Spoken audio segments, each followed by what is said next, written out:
magkaroon ng kapayapaan dahil naguguluhan kayo. Hindi nyo marinig ang tinig ng Diyos sa inyong tahanan kaya nag-aaway lagi ang nasa loob ng bahay. Simbahan. That's why, mga kapatid Kristo, mahalaga ang simbahan. Bakit? Sapagkat ang bawat simbahan, Katoliko, ay itinatalaga sa Panginoon. Ngayon, mga kapatid Kristo, kung paano sa basketball court, ikaw ay nagpa-basketball, sa swimming pool, ikaw ay nagsuswimming, at sa eskwelahan, ikaw ay nag-aaral, sumamba tayo sa simbahan. Magpuri tayo sa simbahan. Yun dapat natin ginagawa sa Diyos, gawin natin sa loob ng simbahan. That's why, mga kapatid Kristo, kayo, hindi po kayo ma-offend dito kasi karamihan may ilan. Pero ito yung isa sa mga naririnig sa mga kabataan, especially mga teenager na gusto pumuporma. Bakit ang higpit ng simbahan pagdating sa attire, sa loob ng misa? Alam niyo mga kapatid, diyan ako bilib sa Iglesia ni Cristo. Diyan ako bilib sa kanila. Kahit nasabihin mong, wala na ako sabihin, okay na yan. Baka may masabi pa akong iba. Diyan ako bilib sa kanila. Kasi, pag sila sumamba, ang damit nila, pagsamba talaga. Sunday dress. Formal. Wala akong makikita ng spaghetti sa Iglesia ni Cristo. Diyan tayo palo nila.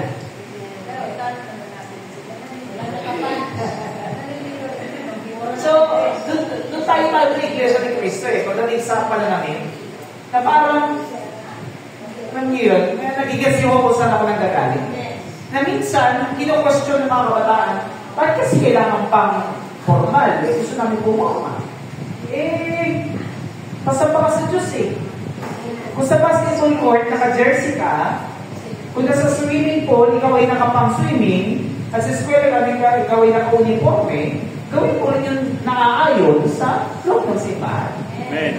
Hindi ka naman pinipiling pagsimba Ayaw mo yung attire, di mo ba magsimba? Nasa sayo naman yan Hindi naman tayo pinipilit. So, may kanya-kanyang batas ang bawat lugar. At yun ang batas ng simbahan.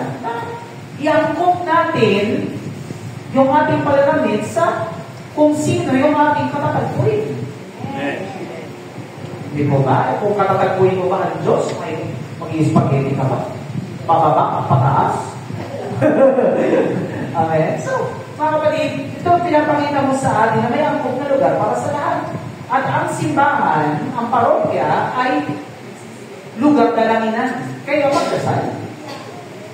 Lugar para makinig sa Diyos, makinig. Lugar para mapakinggan ng Diyos. No? Lugar para mapakain ang ating kaluluwa ng tinapay ng Diyos. So, iangkong natin yung ating ginagawa sa loob ng simbahan. Amen po ba? Amen. Alam niyo po ba, sa ibang bansa, meron po mga naabandonan ng mga simbahan kasi wala na akong parishioners. May mga simbahan sa Europa, ano na sila, yung skate place, yung mga nag-i-skateboard. Yan. Yung iba, ginawang restaurant. So, desecrate kasi hindi yung para doon Ito yung para sa pagsamba. That's why dapat i-ayon po natin. No? So, may angkop na lugar ang lahat ng bagay.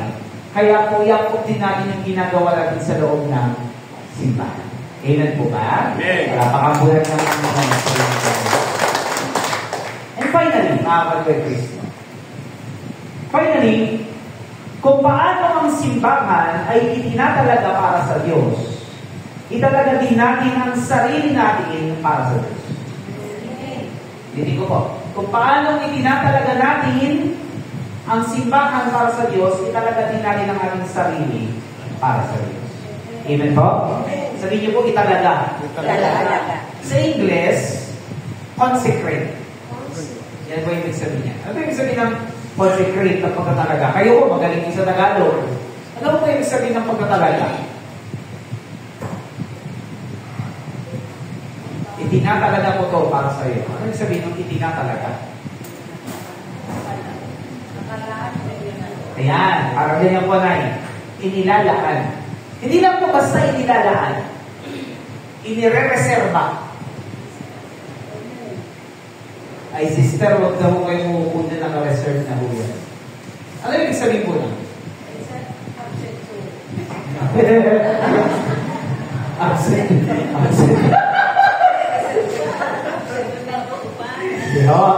Ang ibig sabihin po nun, reserva na yan. Ibig sabihin, meron nang nagbakay-ari niyan. Kaya huwag nyo nang gamitin. Kasi ito ay para lang sa kanya. Yun nga, nasabi ng sister absent. O ngayon, makakapag kay Kristo. In the same way, yun po ibig sabihin ng pagkatalaga. Inire-reserve ang lugar para sa Diyos.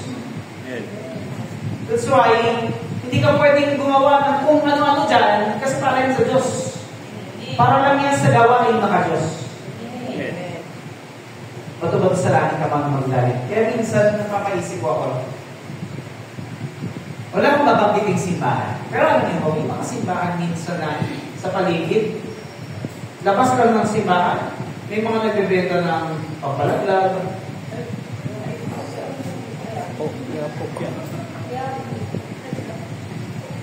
May nagpapahula. Labas ka mo ng simbahan, ha? Minsan hindi mo maintindihan na bakit kaya pinapayagan? Hindi po ba? Kasi kung totoo hindi yun sa Diyos Kung totoo parang desecration. Although, alam ko naman, wala yun sa loob. Nasa labas. Pero, parte ng parish Ang community. Alam niyo, bakit ang simbahan meron yung haligi? Pwede naman ang open lang, di ba? Huwag nang lagyan ng gate.